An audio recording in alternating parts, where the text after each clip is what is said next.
This news is funded by viewers like you. Please support our work at democracynow.org/give. This is Democracy Now!, democracynow.org, War, Peace, and the Presidency. I'm Amy Goodman. We're continuing to look at Pete Hegseth's confirmation hearing to become Defense Secretary before the Senate Armed Forces Committee. 3 U.S. veterans were arrested for disrupting the hearing. This is former Merchant Marine Al Glutkowski with Veterans for Peace. Pete, you are a misogynist.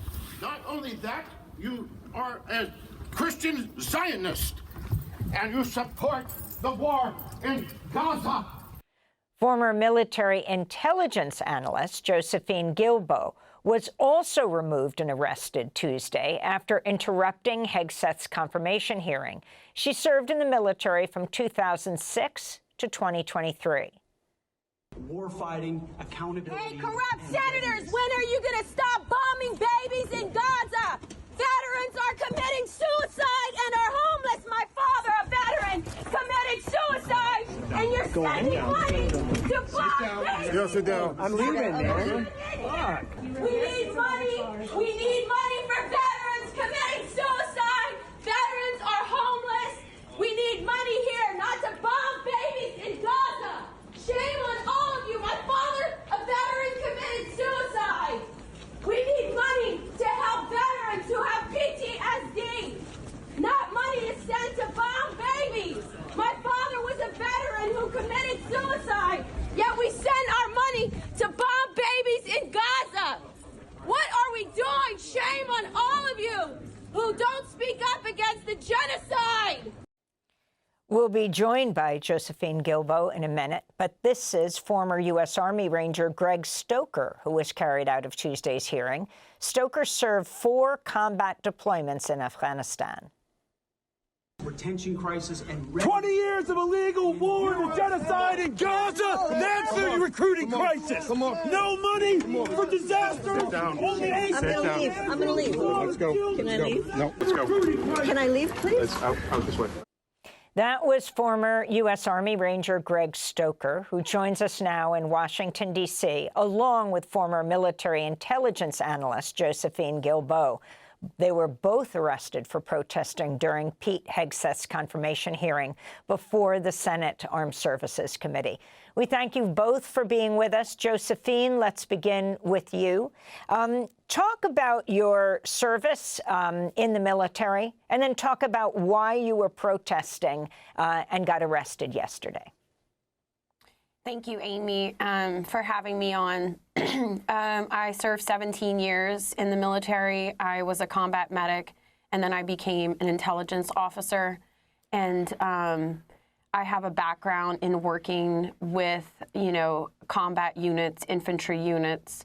And the reason that I am protesting in this way specifically is because I have used all other avenues to try and reach my leadership about what we are participating in and funding, which is the genocide inside of Gaza.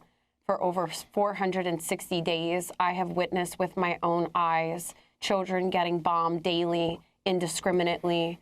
I understand what self-defense is, and what I'm witnessing is not self-defense. And I do have a concern, especially as a Christian woman here in America, that someone like Pete is using his religion to try and approve of what we are witnessing.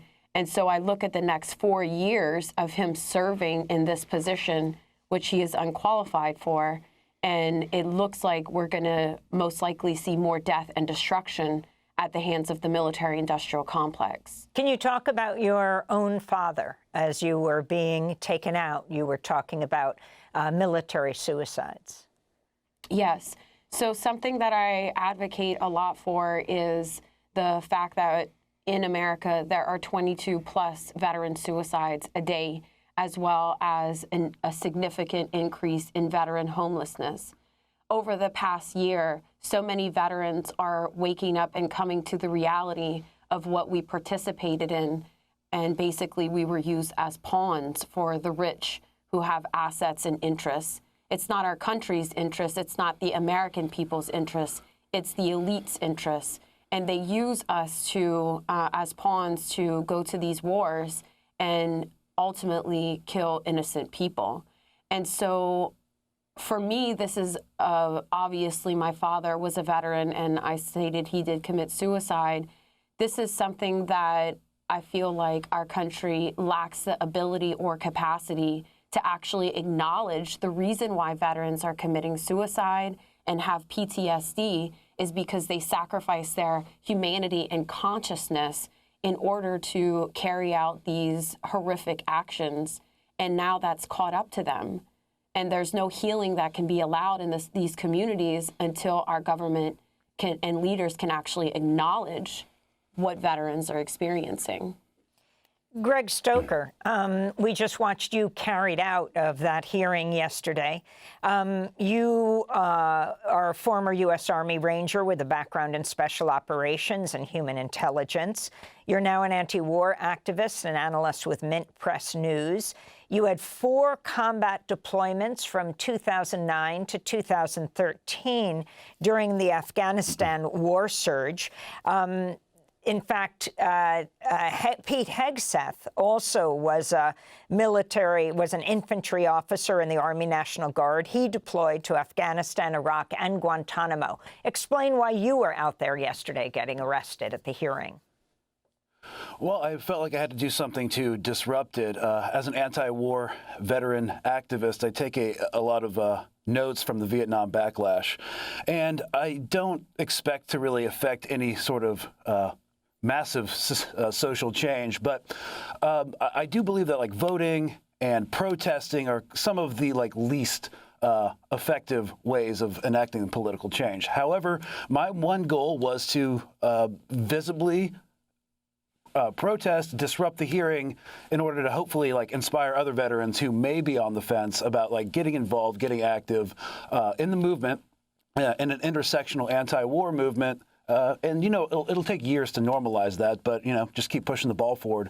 That's basically my one goal by disrupting the meeting. Didn't expect it to change anything. Obviously, it won't. But again, normalizing this activism within the veteran community is helpful, mostly because it's harder rhetorically for the powers that be to dismiss us as terrorist sympathizers when, we've actively engaged al-Qaeda and the Islamic State and stuff like that. And that's kind of our goal within the anti-war movement, to just be there and make it rhetorically more challenging for, as you said, the elites to dismiss us. Well, let me ask you about what Republican Senator Tom Cotton of Arkansas said when asked Pete Hegseth about your protest.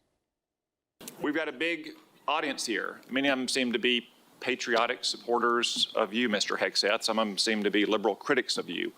I would note that it's only the liberal critics that have disrupted this hearing. As was my custom during the Biden administration, I want to give you a chance to respond to what they said about you. I think the first one accused you of being a Christian Zionist. I'm not really sure why that is a bad thing. I'm a Christian. I'm a Zionist. Zionism is that the Jewish people deserve a homeland in the ancient Holy Land where they've lived since the dawn of history. Do you consider yourself a Christian Zionist? Senator, I'm a Christian, and I robustly support the state of Israel and its existential defense, and the way America comes alongside them is a great ally. Thank you. Because another protester, and I think this one was a member of Code Pink, which, by the way, is a Chinese Communist front group these days, said that you support Israel's war in Gaza.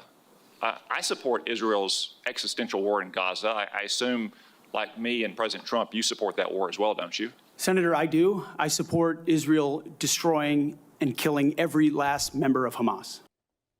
That was Pete Hegseth being questioned by Arkansas Republican Senator Cotton. Greg Stoker, your response. Well, it's just a completely unviable operational goal to defeat Hamas. They've created a whole new acronym, Wounded Child, No Surviving Family. Blinken himself, I think you played the clip earlier, that Hamas has obviously bloodied and shook, but they've replenished their ranks and they're going to keep fighting. What we've learned from counterinsurgency operations during the unfortunately named global war on terror is that bombing campaigns and general counterinsurgency operations, especially the way Israel's running it, are completely ineffective. So hopefully there's a ceasefire soon, but Hamas is not going to be defeated unless they literally kill everyone inside Gaza. And that's something he should have learned doing counterinsurgency operations in Iraq and Afghanistan. But I don't think it's clear he didn't learn anything from our 20 years of engagement in that theater. Let me ask you, Josephine Guilbeau, about Pete Hegseth's views of women. He wrote in his 2024 book that women are meant to be life givers and shouldn't serve in combat roles. He said, dads push us to take risks. Moms put the training wheels on our bikes. We need moms, but not in the military, especially not in combat units. Your response? Well, Amy, I actually am was selected to be the first female intelligence officer inside of an infantry battalion. And so I am familiar with what it looks like to integrate with combat MOSs and infantry. So I can assure you that this narrative is just something that doesn't actually exist among the ranks.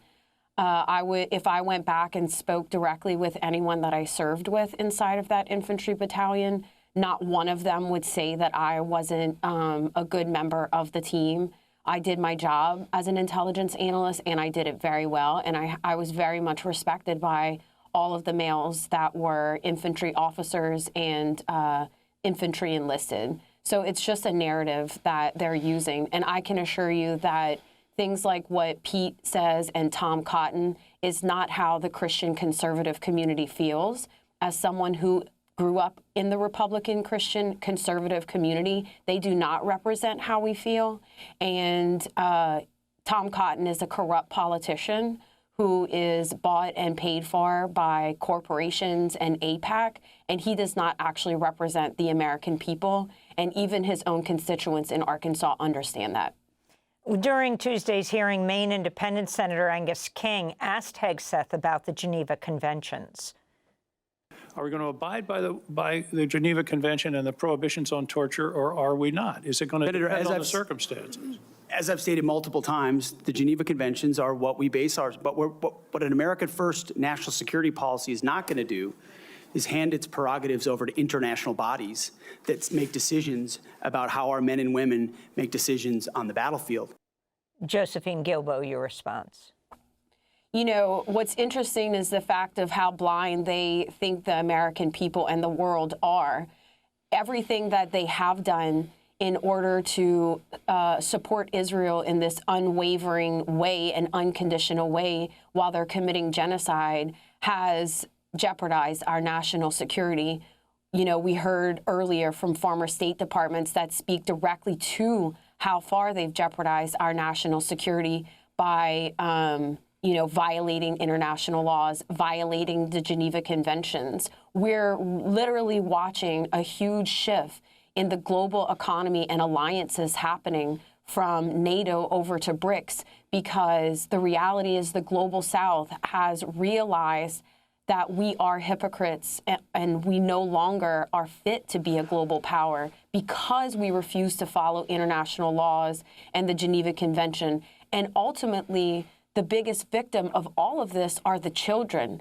And we cannot normalize as American citizens the bombing indiscriminately of children the way that we have for decades now in the Middle East. I also wanted to ask you about the accusations that Pete Hegseth had sexually assaulted and raped a woman in 2017. It's been reported in many places that she has a non-disclosure agreement now and was paid off by Hegseth. During his confirmation hearing, he dismissed the allegations as, quote, coordinated smear campaign, Meanwhile, the New York Times reports Hegseth's own mother once accused him of mistreating women in 2018. Penelope Hegseth wrote him an email that read in part, "On behalf of all the women, and I know it's many, you've abused in some way, I say get some help and take an honest look at yourself." The email was sent a year after that woman accused Hegseth of raping her at the California hotel at the Republican Women's Convention.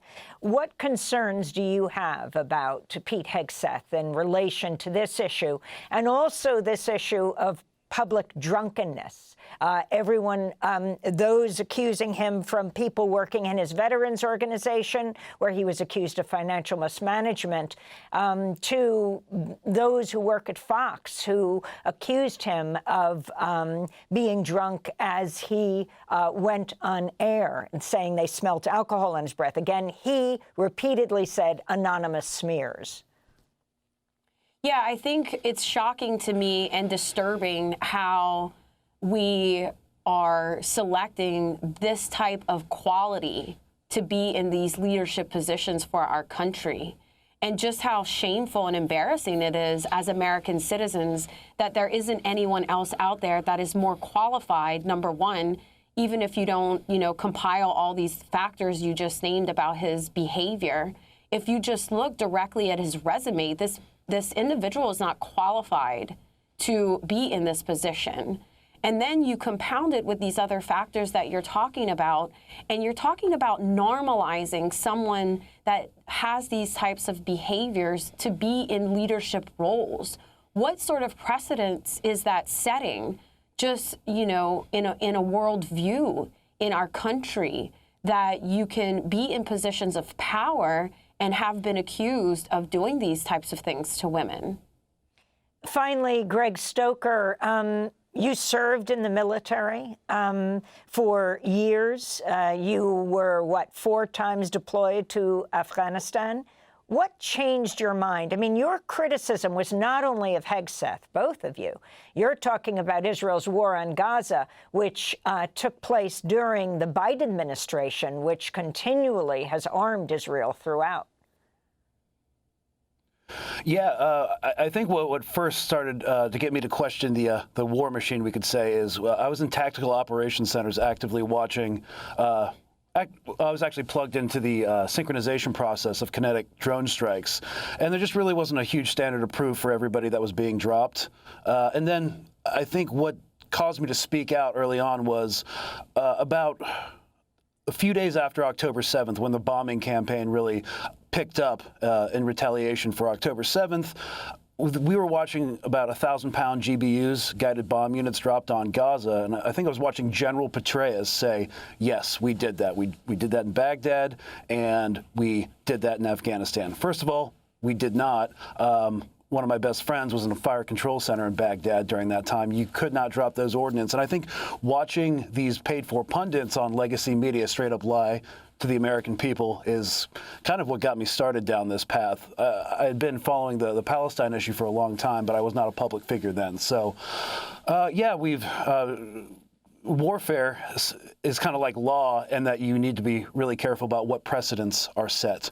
And now we have set for modern warfare going forward things like the state policy of directly targeting and bombing hospitals. And because of what's happened, the world is a less safe place, and this country is a less safe place. So Greg I encourage Stoker, every veteran. Yeah, and thank you. Josephine, Guilbeau, I want to thank you both for being with us. 2 military veterans arrested by Capitol Police after protesting during Pete Hegseth's confirmation hearing on Tuesday morning. They were working alongside Code Pink, which was also protesting. Guilbeau's a former military intelligence analyst, now a fellow at the Eisenhower Media Network, and Greg Stoker is a former U.S. Army Ranger with a background in special operations and human intelligence collection, now anti-war activist analyst with Mint Press News. He served 4 combat deployments in Afghanistan. Democracy Now! Is funded by viewers like you. Please give today at democracynow.org/give.